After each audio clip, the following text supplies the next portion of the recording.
নমস্কার প্রিয় বন্ধুরা, আমার চ্যানেলে সবাইকে স্বাগতম। আজকে এই ভিডিওতে আমরা দেখে নেব নবম শ্রেণীর বাংলা বিষয়ের সিলেবাস।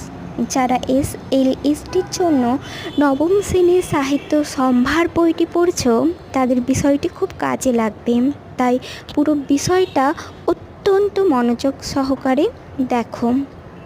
তোমরা বুঝতেই পারছো যে এসএলএসটির বাংলা বিষয়ের যে হিউজ পরিমাণ সিলেবাস নির্বাচন করা হয়েছে, তাতে সব টেক্সটগুলোকে খুঁটিয়ে পড়ে তারপর রিভাইজ দেওয়া অসম্ভব ব্যাপার।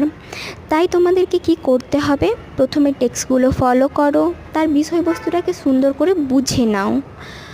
তারপর টেক্সটের মধ্যে যে ইম্পর্টেন্ট কোয়েশ্চেনগুলো আছে, সেই ইম্পর্টেন্ট কোয়েশ্চেনগুলো তলায় দাগ দাও বা হাইলাইটও করতে পারো। এছাড়াও আমার চ্যানেলে অর্থাৎ মাল্টিপারপাস টিউটোরিয়ালের পোস্ট অপশানে গিয়ে তোমরা সম্পূর্ণ ফ্রিতে মক টেস্ট দিতে পারবে। আমি প্রাচীন যুগ, মধ্যযুগ, আমাদের যে পশ্চিমবঙ্গ সরকারের পাঠ্যপুস্তক আছে, সেই পুস্তক এবং ব্যাকরণ বিষয়ে নতুন নতুন মক টেস্ট রেডি করে রেখেছি। বিষয়গুলি অত্যন্ত ইম্পর্টেন্ট। যদি তোমরা মক টেস্ট দিতে চাও, ফ্রিতেই দিতে পারবে।